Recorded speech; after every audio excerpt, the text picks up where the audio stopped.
Você sabia?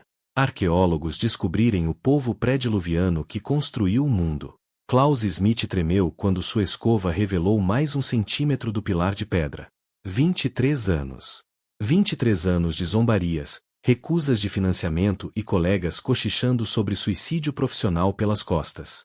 Mas lá estava, esculpido em um pilar megalítico que não deveria existir, uma procissão de animais tão detalhada, tão impossivelmente antiga, que ameaçava destruir tudo o que a humanidade acreditava sobre suas próprias origens. Professor Schmidt, você precisa ver isso. A voz de seu assistente falhou, entre o terror e o espanto. Encontramos outro círculo. As pedras são maiores do que as anteriores. As mãos de Klaus não paravam de tremer. Não por causa da idade, ele tinha apenas 52 anos, mas pelo peso do que estava descobrindo. O sol turco batia impiedosamente em seu pescoço, mas ele mal percebia. Sob seus dedos estava a prova de algo que o mundo acadêmico passou décadas descartando como fantasia bíblica, uma civilização avançada que construiu o impossível antes mesmo do início da história. O ano era 1995, e Klaus acabará de cometer a maior heresia da arqueologia. Ele alegou que um morro árido no sudeste da Turquia, um lugar que os pastores chamavam de Göbekli Tepe, Morro Barriga de Pato, abrigava as ruínas do primeiro templo da humanidade. Não um assentamento. Não um cemitério. Um templo. Construído por pessoas que supostamente não tinham linguagem escrita, ferramentas de metal ou mesmo agricultura. Seus colegas do Instituto Arqueológico Alemão não o apoiaram muito. Você está perseguindo fantasmas, disse-lhe o Dr. Heinrich Werner na última conferência, mal escondendo seu desprezo. Círculos de pedra na Turquia? Você parece um teórico da conspiração à procura da Atlântida. Mas Klaus viu algo nessas pesquisas iniciais que os outros se recusaram a reconhecer. As leituras geomagnéticas mostravam estruturas sob o solo que desafiavam qualquer explicação racional. Enormes. Organizadas. Antigas além da medida. O verdadeiro pesadelo começou quando os resultados da datação por carbono chegaram. 9600 a.C. Klaus ficou olhando para aquele número por 3 horas seguidas, verificando e revisando os relatórios do laboratório. Se isso fosse verdade, Göbekli Tepe era 6.000 anos mais antigo que Stonehenge. Era 7.000 anos mais antigo que as pirâmides egípcias. Era mais antigo que a cerâmica, a roda e o próprio conceito de civilização. É um erro, declarou Werner quando Klaus apresentou as descobertas. Suas amostras estavam contaminadas. Nenhum caçador-coletor poderia construir algo assim. Mas, à medida que a equipe de Klaus escavava cuidadosamente naquele primeiro verão, as evidências se tornaram inegáveis. Não eram pedras aleatórias. Eram pilares em forma de T, alguns pesando mais de 60 toneladas, dispostos em círculos precisos. Cada um coberto com entalhes intricados, raposas, javalis, cobras, escorpiões, abutres. E mais uma coisa. Algo que fez o sangue de Klaus gelar. Mãos humanas. Esculpidas na pedra. Mas não eram figuras primitivas. Eram anatomicamente perfeitas, posicionadas como se os próprios pilares fossem destinados a representar seres, observadores de uma era anterior ao dilúvio que varreu tudo. A pergunta que assombrava os sonhos de Klaus não era apenas quem construiu isso. Era porque alguém o enterrou. Todos os círculos em Göbekli Tepe foram deliberadamente preenchidos com entulho e terra por volta de 8.000 a.C. Não destruídos. Não abandonados. Cuidadosamente, metodicamente enterrados, como se os construtores quisessem esconder sua criação de algo, ou alguém, que viesse atrás deles. Do que eles estavam fugindo?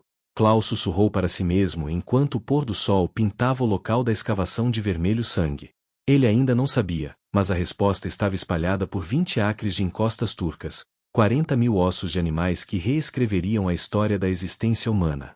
Se você está fascinado por esse mistério e quer ver aonde essa descoberta impossível leva, certifique-se de se inscrever, porque o que Klaus descobriu a seguir forçaria a ciência e as escrituras antigas a uma colisão da qual nenhuma das duas sairia ilesa. O assassinato acadêmico começou 3 meses depois que os resultados da datação por carbono foram divulgados. O Dr. Heinrich Werner não se limitou a criticar as descobertas de Klaus, ele orquestrou uma campanha sistemática para destruir sua credibilidade. No Simpósio Internacional de Arqueologia em Berlim, Werner apresentou o que chamou de uma intervenção necessária contra a pseudociência que se infiltrava em pesquisas sérias. O Dr. Smith afirma que caçadores-coletores primitivos, pessoas que supostamente viviam em cavernas e sobreviviam comendo frutas silvestres, de alguma forma organizaram forças de trabalho para mover 60 pedras por quilômetros de terreno, disse Werner com voz cheia de preocupação fingida ao se dirigir ao auditório lotado. Ele sugere que eles fizeram isso sem rodas, sem animais de tração, sem nenhuma das bases tecnológicas que sabemos serem pré-requisitos para a arquitetura monumental. Senhoras e senhores, isso não é arqueologia. É fantasia. A sala explodiu em aplausos. Klaus assistia da última fila, vendo sua carreira desmoronar em tempo real. Mas Werner não tinha terminado. Ele trouxera munição. Mais preocupante é a recente mudança de foco do Dr. Smith para, e cito seu relatório preliminar, possíveis conexões entre Göbekli Tepe e narrativas bíblicas antediluvianas.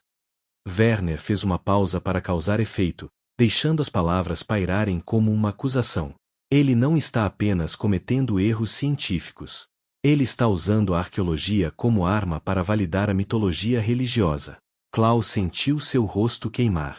Ele havia mencionado as semelhanças com o Gênesis em um relatório interno, um único parágrafo explorando por que culturas antigas em todos os continentes compartilhavam narrativas sobre o dilúvio. Agora Werner estava distorcendo isso em algo imperdoável nos círculos acadêmicos, pesquisa baseada na fé. O financiamento desapareceu em poucas semanas. O Instituto Arqueológico Alemão silenciosamente reatribuiu as bolsas de Klaus a projetos mais promissores. Seus assistentes de pós-graduação foram incentivados a encontrar novos orientadores. Até mesmo sua esposa, Anna, começou a deixar artigos sobre aposentadoria antecipada na mesa da cozinha. Talvez seja a hora de deixar outra pessoa assumir, ela disse uma noite, com voz gentil, mas firme. Você já deu o suficiente a eles. Deixe os arqueólogos mais jovens lutarem essa batalha. Klaus não conseguia explicar a ela que não havia mais ninguém. A descoberta era muito perigosa, muito paradigmática. Se ele desistisse, Werner garantiria que Göbekli Tepe fosse enterrado novamente, desta vez na burocracia e na rejeição acadêmica. Então Klaus fez algo desesperado. Ele liquidou sua conta de aposentadoria, hipotecou novamente a casa em Hamburgo e voltou para a Turquia com uma equipe reduzida de 2 estudantes dispostos a arriscar suas carreiras pela verdade. Foi quando eles encontraram os ossos. 40.000 fragmentos espalhados pelo local da escavação.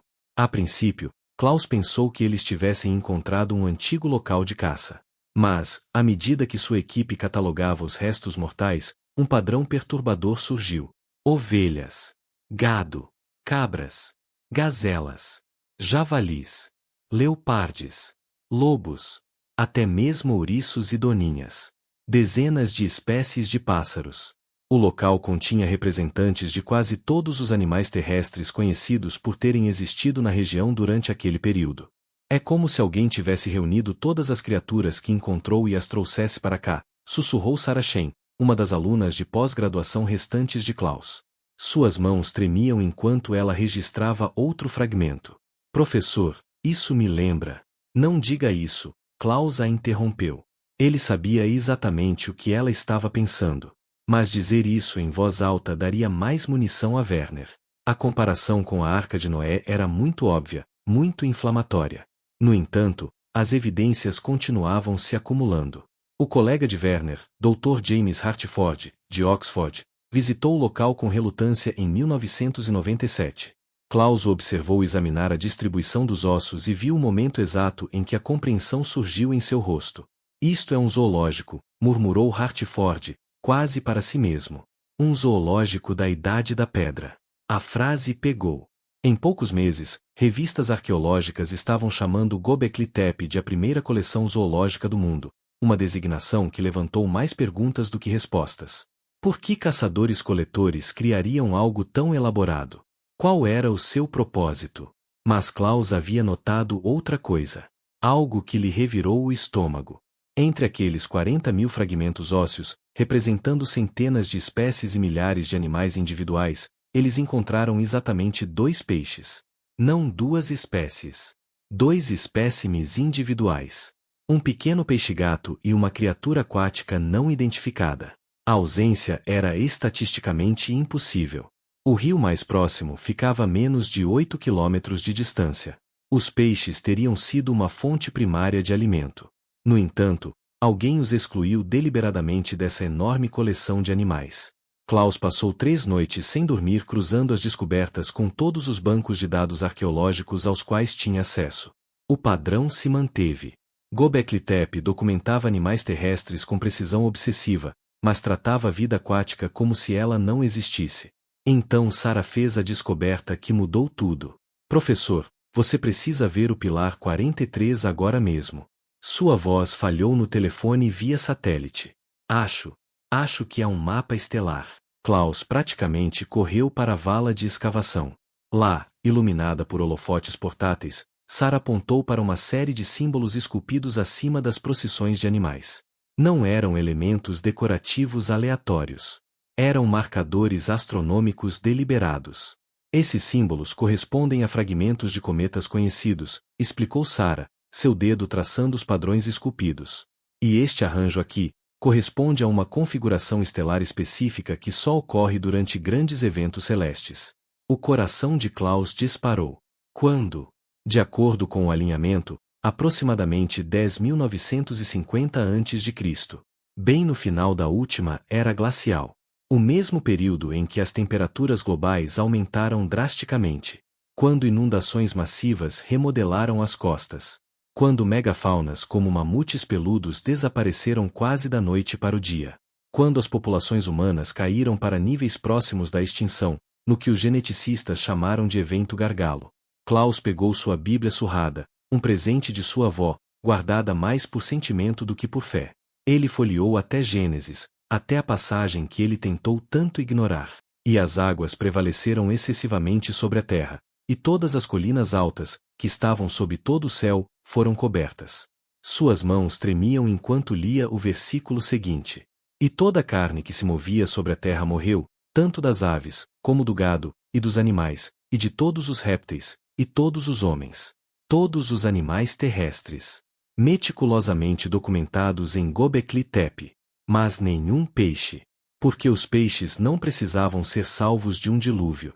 Sarah, sussurrou Klaus, sua voz quase inaudível devido ao vento do deserto. E se não estivermos diante de um templo? E se isso for um memorial? As implicações o atingiram como um golpe físico. Alguém havia construído Göbekli Tepe após um cataclismo. Eles documentaram todas as espécies que sobreviveram. Eles esculpiram avisos em pedra sobre eventos cósmicos que provocaram a destruição global. E então, por razões que Klaus ainda não conseguia compreender, eles enterraram todo o complexo, escondendo-o das gerações futuras. A voz de Werner ecoou na memória de Klaus. Você está usando a arqueologia como arma para validar a mitologia religiosa. Mas e se não fosse mitologia? E se os textos antigos não fossem superstições primitivas, mas registros históricos reais de sobreviventes de algo que a humanidade havia esquecido? Klaus olhou para o pilar de pedra esculpido, para a procissão de animais congelados no tempo, e percebeu com absoluta certeza que alguém iria se esforçar muito para impedi-lo de compartilhar essa verdade. Ele só não sabia ainda até onde eles iriam. Klaus tomou uma decisão naquela noite que iria ou justificá-lo ou destruir o que restava de sua reputação. Ele documentaria tudo em segredo antes que Werner pudesse mobilizar outro ataque. Por 18 meses, Klaus trabalhou em isolamento quase total. Ele contratou trabalhadores turcos locais que não se importavam com a política acadêmica, pagou-os com suas economias cada vez menores e escavou com precisão cirúrgica. Cada artefato, cada fragmento de osso, cada símbolo esculpido foi fotografado, medido e catalogado em triplicata. Ele manteve registros duplicados em 3 locais separados, um na Turquia, um com Sarah em Berlim e um em um cofre na Suíça. A paranoia pareceu justificada quando Klaus descobriu que alguém havia tentado invadir seu escritório no local. Nada foi roubado, mas suas anotações de campo foram fotografadas. O alcance de Werner se estendia mais do que ele imaginava. Mas Klaus havia aprendido a ser cuidadoso. As descobertas reais, aquelas que mudariam tudo, ele manteve trancadas em sua memória e criptografadas em um disco rígido que nunca saiu de sua posse. A descoberta aconteceu durante uma escavação brutal em agosto no que eles chamavam de Círculo D.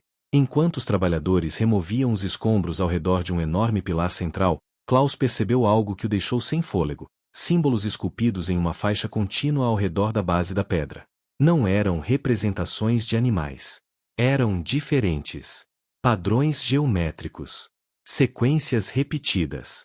Algo que parecia perturbadoramente com um sistema de escrita primitivo. Professor, acho que você deveria parar. A voz de Sarah trazia um aviso. Ela havia voado secretamente para ajudar com a documentação. Se isso é o que eu acho que é, estamos diante de uma linguagem escrita 6.000 anos antes de ela supostamente existir. Klaus passou os dedos pelas ranhuras esculpidas. Os símbolos tinham uma precisão matemática que parecia intencional, sistemática. Ele já havia visto padrões semelhantes antes, em sua pesquisa sobre a arte rupestre aborígene australiana. Essa conexão o incomodava há meses. Como pessoas separadas por oceanos e milênios podiam compartilhar linguagens simbólicas tão específicas? O consenso acadêmico era a evolução convergente, diferentes culturas desenvolvendo representações semelhantes de forma independente. Mas, ali parado, tocando símbolos esculpidos há 11.000 anos, Klaus sentiu o peso de uma explicação diferente. E se não fossem desenvolvimentos separados? E se fossem resquícios de algo mais antigo, algo global que existia antes que o cataclismo fragmentasse a humanidade em bolsões isolados? A Bíblia descrevia isso claramente, e toda a terra tinha uma única língua e um único idioma. Gênesis 11:1. Klaus havia descartado esse versículo como metafórico durante toda a sua carreira. Agora, olhando para as evidências de um sistema simbólico compartilhado entre continentes, ele não tinha mais tanta certeza. Ele passou os 3 meses seguintes cruzando referências de todos os símbolos em Göbekli Tepe com bancos de dados arqueológicos de todo o mundo. Os resultados eram inegáveis. Padrões semelhantes apareceram em sítios aborígenes australianos, em pinturas rupestres pré-colombianas americanas e em gravuras rupestres polinésias. Sempre datados do mesmo período restrito, 10.000 a 12.000 anos atrás. Logo após o cataclismo da Era Glacial. Era como se os sobreviventes de uma civilização global tivessem se espalhado pelos cantos mais distantes da Terra, cada um carregando fragmentos de uma memória cultural compartilhada. Ao longo de milênios, esses fragmentos evoluíram para tradições distintas, mas os padrões subjacentes, o código genético daquela cultura original, permaneceram visíveis para qualquer pessoa disposta a olhar. As mãos de Klaus tremiam enquanto ele compilava as evidências. Não se tratava mais apenas de um sítio arqueológico. Tratava-se de reescrever toda a história da civilização humana. Mas ele precisava de algo irrefutável. Algo tão inegável que nem mesmo Werner pudesse descartar como coincidência ou contaminação. Foi então que Sarah entrou em contato com a doutora Yuki Tanaka, uma geneticista da Universidade de Kyoto que havia publicado artigos controversos sobre o gargalo populacional na evolução humana. Sua pesquisa sugeria que, há cerca de 70.000 anos, a população humana caiu para menos de 10.000 indivíduos, um evento de quase extinção que criou um gargalo genético visível no DNA moderno. Mas o trabalho mais recente de Tanaka se concentrou em um segundo gargalo, mais recente. Um que ocorreu há aproximadamente 12.000 anos e afetou não apenas os humanos, mas quase todas as espécies de grandes mamíferos da Terra. Dr. Smith, a voz de Tanaka chiava na videochamada segura que Sarah havia organizado. Minha equipe analisou amostras genéticas de mais de 200 espécies modernas. Os dados são consistentes. Quase todos mostram evidências de descendência de populações fundadoras extremamente pequenas durante esse período. Em alguns casos, estamos falando de casais reprodutores únicos. Klaus sentiu-se tonto. Casais únicos. Estatisticamente, é a única explicação para a uniformidade genética que observamos. Algo reduziu a megafauna da Terra a populações remanescentes por volta de 10.000 a.C., e apenas um punhado sobreviveu para repovoar. O que poderia causar isso? A pausa de Tanaka durou muito tempo. Dr. Smith, oficialmente, atribuímos isso às mudanças climáticas no final da Era Glacial. Mas entre nós? As assinaturas genéticas não correspondem à pressão ambiental gradual. Elas correspondem a um evento repentino e catastrófico que matou indiscriminadamente em todos os continentes simultaneamente. A mente de Klaus correu. Dr. Tanaka, e se eu lhe dissesse que encontrei evidências físicas de sobreviventes reunindo animais, representantes de todas as espécies, em um local logo após esse evento? O silêncio do outro lado da linha foi profundo. Isso mudaria tudo, Tanaka finalmente sussurrou. Klaus trabalhou freneticamente durante o inverno de 1998. Ele compilou dados genéticos da pesquisa de Tanaka, evidências geológicas de inundações massivas no final da era glacial, registros astronômicos de impactos cometários e as evidências físicas de Göbekli Tepe em uma análise abrangente. O quadro que emergiu era assustador em sua clareza. Aproximadamente em 10.950 a.C., a Terra passou por um cataclismo. Fragmentos de cometas impactaram as camadas de gelo, provocando um derretimento catastrófico. O nível do mar subiu mais de 120 metros em questão de séculos, segundo os geológicos. Civilizações costeiras desapareceram sob as ondas. A megafauna foi extinta. As populações humanas entraram em colapso. Mas alguns sobreviveram. Os sobreviventes se reuniram no sudeste da Turquia, perto da atual Göbekli Tepe, provavelmente porque era um local elevado o suficiente para escapar das piores inundações. Eles documentaram o que testemunharam, os animais que salvaram, os eventos cósmicos que provocaram o desastre, os sinais de alerta nos céus. E então construíram um memorial. 20 acres de pilares de pedra esculpidos dispostos em círculos sagrados. Um testemunho do que a humanidade havia perdido e, de alguma forma, sobrevivido. Mas a pergunta mais assombrosa permaneceu: por que enterrá-lo? Klaus encontrou a resposta no Círculo F, durante a escavação final antes de seu dinheiro acabar completamente. Sob os pilares maciços, eles descobriram algo inesperado, uma camada de fundação que antecedia os próprios círculos de pedra. Não por séculos. Por milênios. Professor, essas amostras datam de 13.000 a.C., disse Sara, com a voz vazia de choque. Göbekli Tepe não é o começo. Foi construído sobre algo mais antigo. O mundo de Klaus desabou.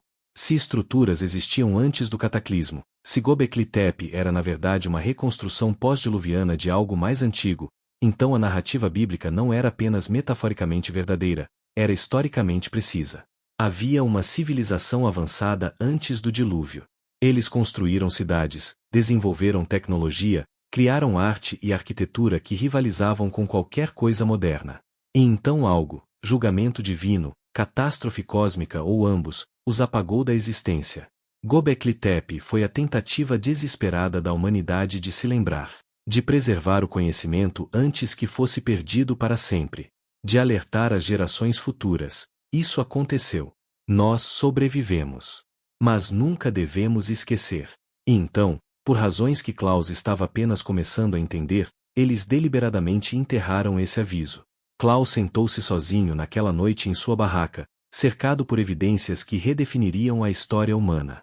Ele pensou em Werner, no establishment acadêmico, nas narrativas confortáveis que desmoronariam sob o peso dessa verdade. Ele pensou em sua avó, que lhe dera aquela Bíblia com uma inscrição simples: algumas verdades são perigosas demais para serem esquecidas. Klaus finalmente entendeu o que ela queria dizer. Na manhã seguinte, ele ligou para Sara com instruções que surpreenderam até mesmo a ele mesmo. Agende uma apresentação, disse ele. Conferência Internacional de Arqueologia em Istambul. Não me importo se Werner estiver lá. Na verdade, espero que ele esteja. É hora de mostrar tudo a eles. Sara hesitou. Professor, eles vão crucificá-lo. Eles já estão me crucificando, respondeu Klaus, olhando para o pilar de pedra esculpido que refletia a luz da manhã. Mais vale dar-lhes um motivo. Ele tinha 6 semanas para preparar a apresentação mais importante de sua vida. 6 semanas para organizar décadas de evidências suprimidas em um argumento tão convincente que até mesmo seus inimigos teriam que reconhecer a verdade. Klaus Schmidt, motivo de chacota da arqueologia acadêmica, estava prestes a forçar toda a comunidade científica a enfrentar uma questão impossível. E se os antigos não fossem primitivos? E se fossemos nós que esquecemos? O Centro de Conferências de Istambul fervilhava com mais de 800 arqueólogos de 43 países. Klaus ficou nos bastidores, observando Werner trabalhar a multidão como um político em um comício. Cada aperto de mão, cada rejeição casual daquele alemão com seu templo fantasioso, Werner estava envenenando o poço antes mesmo de Klaus subir ao palco. Senhoras e senhores, nosso próximo apresentador dispensa apresentações. A voz do moderador transpirava um ceticismo mal disfarçado. O Dr. Klaus Schmidt discutirá suas descobertas em Göbekli Tepe, no sudeste da Turquia. Os aplausos foram educados. Espalhados. Klaus percebeu Werner na terceira fila, de braços cruzados, com o sorriso de alguém prestes a assistir a uma execução. Klaus entrou na luz dos holofotes. 11.000 anos atrás, aconteceu algo que a humanidade passou milênios tentando esquecer. Hoje, vou mostrar a vocês a memória esculpida em pedra pelos sobreviventes. A primeira imagem preencheu a tela gigante, o Pilar 43, com sua procissão de animais e símbolos astronômicos reproduzidos com detalhes impressionantes.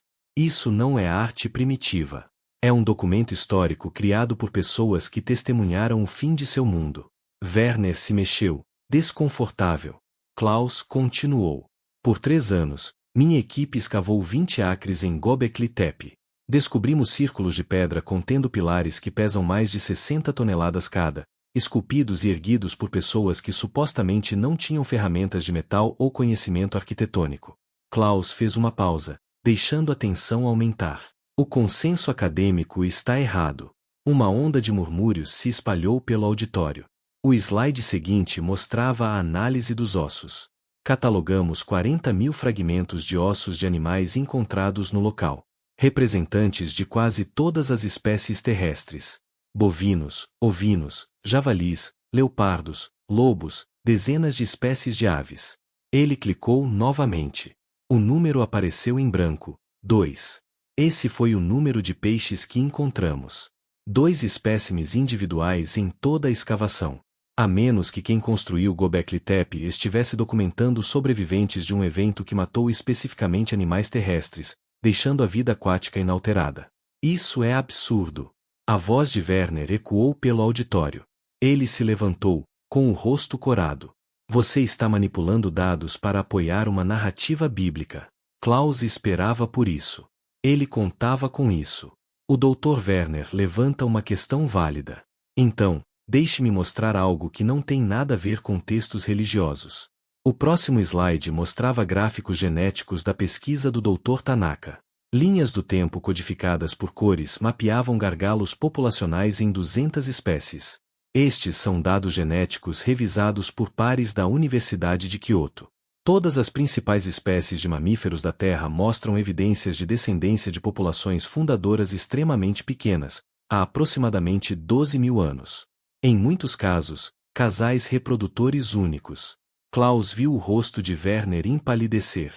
E se uma cultura antiga, enfrentando a extinção devido a uma catástrofe global, tentasse preservar casais reprodutores de todas as espécies que pudesse reunir? E se tivesse sucesso? E se construísse um monumento para documentar o que havia feito? O auditório ficou em silêncio. Klaus avançou pelos slides mostrando correlações simbólicas entre Göbekli Tepe e a arte aborígene australiana, as pinturas rupestres polinésias e a arte rupestre pré-colombiana. Os padrões eram inegáveis. Essas culturas não tinham contato. No entanto, elas compartilham linguagens simbólicas que só fazem sentido se herdadas de um ancestral comum, uma civilização global antes que o cataclismo fragmentasse a humanidade. Coincidência! Gritou Werner. Klaus sorriu. Ele havia guardado o melhor para o final. Então explique isso. A imagem que preencheu a tela fez toda a plateia suspirar. Pilar 56, a enorme pedra descoberta na escavação final de Klaus. Dezenas de animais dispostos em pares. Machos e fêmeas. Identificáveis por detalhes anatômicos esculpidos com precisão impossível. Leões com leoas. Touros com vacas. Cada par separado por linhas esculpidas como currais. E no topo, 2 figuras humanas com as mãos levantadas, como se guiassem a procissão abaixo. Este pilar antecede a criação de animais em 6.000 anos. No entanto, mostra o emparelhamento organizado de espécies, sugerindo uma preservação deliberada. Não caça. Preservação. A sala explodiu. Arqueólogos gritando perguntas, câmeras disparando flashes. Mas Klaus apenas observava Werner, que empalideceu, com as mãos agarradas aos braços da cadeira. Há mais uma coisa, disse Klaus, e a sala gradualmente se acalmou. Encontramos fundações sob os círculos que datam de 13.000 a.C., antes do cataclismo. Göbekli Tepe não é o início da civilização. É a tentativa da humanidade de reconstruir e lembrar depois que tudo foi destruído. Klaus tirou a Bíblia de sua avó. O gesto foi deliberado, provocativo. Ele abriu em Gênesis e leu: "E de todos os seres vivos, de toda a carne, 2 de cada espécie trarás para dentro da arca, para que fiquem vivos contigo, serão macho e fêmea." Não estou pedindo que aceitem textos religiosos como ciência.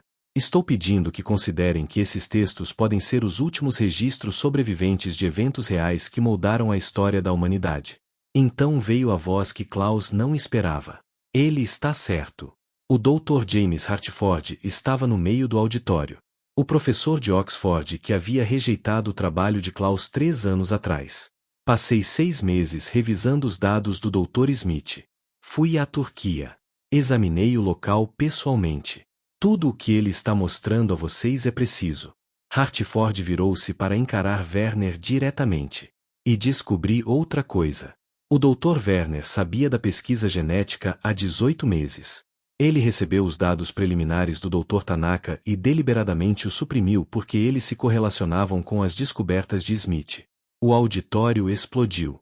Werner tentou falar, mas sua voz foi abafada pelos colegas que exigiam explicações. Klaus ficou paralisado no pódio, mal conseguindo processar o que estava acontecendo. Hartford agora apresentava documentos, e-mails, registros de financiamento mostrando os esforços sistemáticos de Werner para enterrar as evidências contraditórias. Sarah apareceu ao lado de Klaus, com lágrimas nos olhos. Você conseguiu. Professor, você realmente conseguiu. Mas Klaus não sentiu triunfo. Apenas exaustão e profunda tristeza por como a humanidade esteve perto de perder essa verdade para sempre.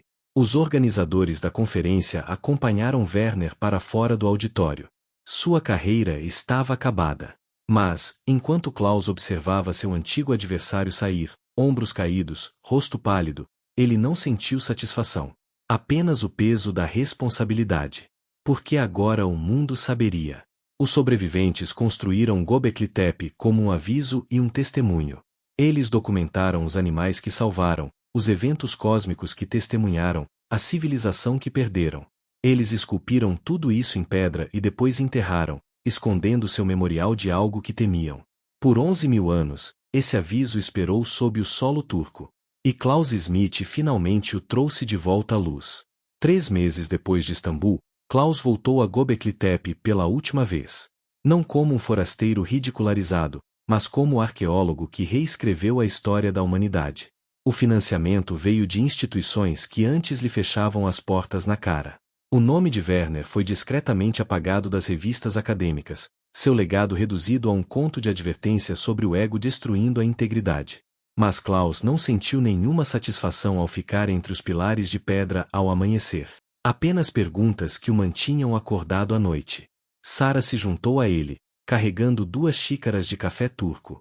A universidade aprovou mais 5 anos de escavações. Finalmente podemos fazer isso direito. Klaus assentiu distraidamente, com os olhos fixos nos pilares maciços que recebiam os primeiros raios de sol.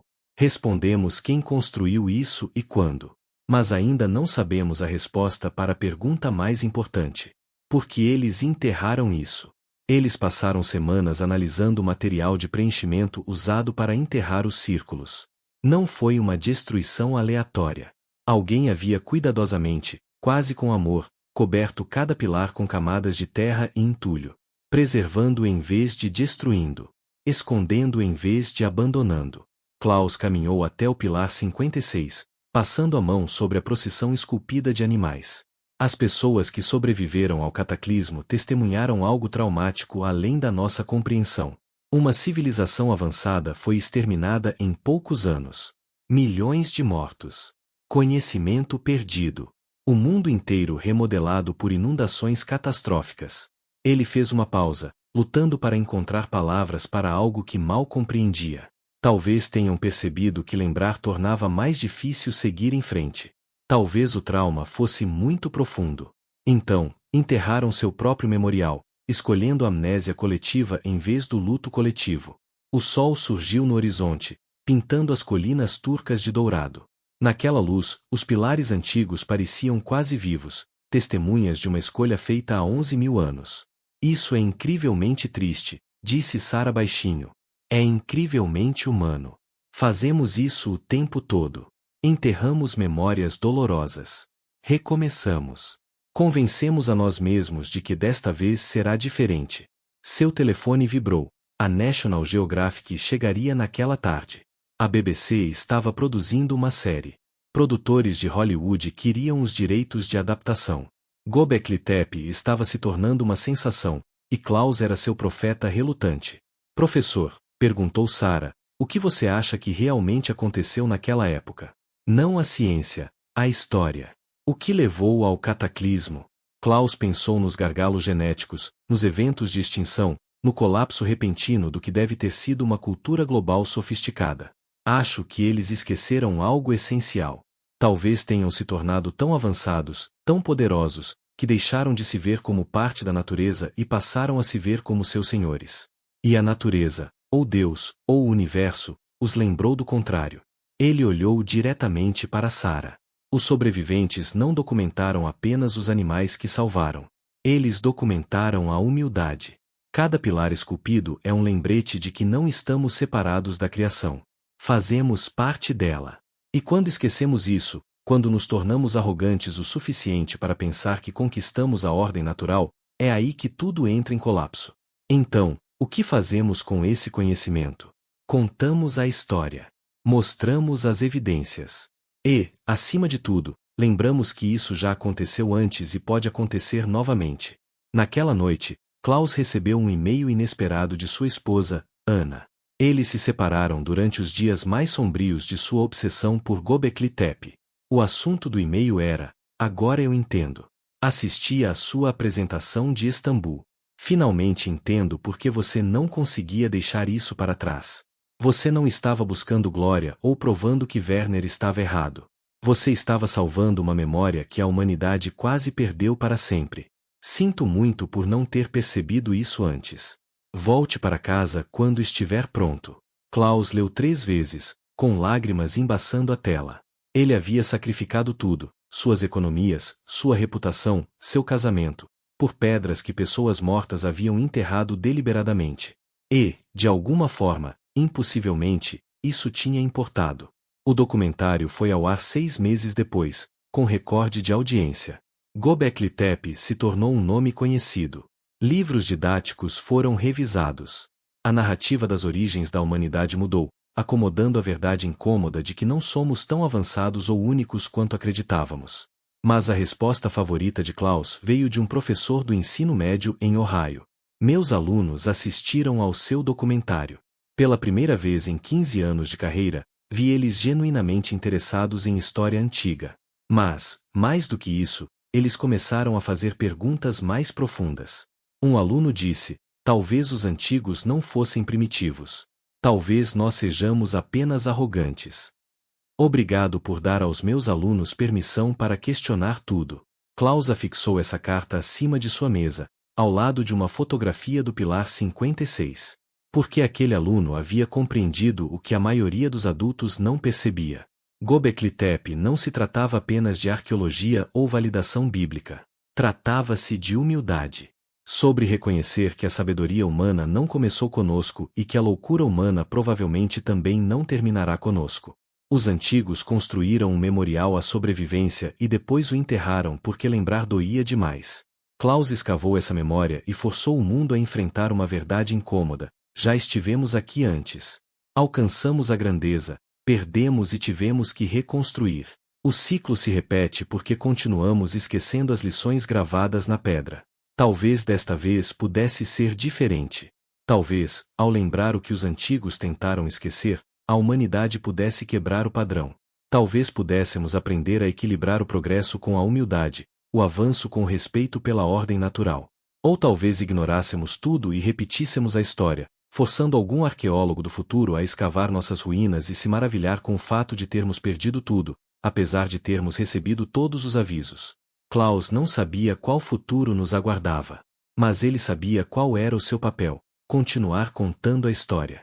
Continuar mostrando as evidências. Continuar lembrando as pessoas que as pedras se lembram, mesmo quando escolhemos esquecer. Enquanto Klaus se preparava para voltar à Alemanha e reconstruir sua vida, ele ficou pela última vez entre os pilares. O sol estava se pondo, projetando longas sombras sobre as pedras que esperaram 11.000 anos para falar. Obrigado, sussurrou Klaus. Obrigado por não nos deixar esquecer completamente. Ele fez o que os sobreviventes não puderam, garantiu que seus avisos, seus sacrifícios, sua documentação desesperada de um mundo que acabava e recomeçava não se perdessem no tempo. A história de Göbekli Tepe, do povo pré-diluviano que construiu monumentos à sobrevivência e depois os enterrou no esquecimento coletivo, não estava mais escondida. E todas as pessoas que a ouviram agora tinham uma escolha: aprender com o aviso esculpido na pedra ou se tornar mais um exemplo para os arqueólogos do futuro. Klaus esperava que a humanidade fizesse uma escolha sensata. As pedras continuariam falando para quem estivesse disposto a ouvir. Se esta jornada pela história esquecida te emocionou, inscreva-se para descobrir mais avisos antigos que ainda não revelamos, porque o passado tem mais a nos ensinar do que ousamos lembrar.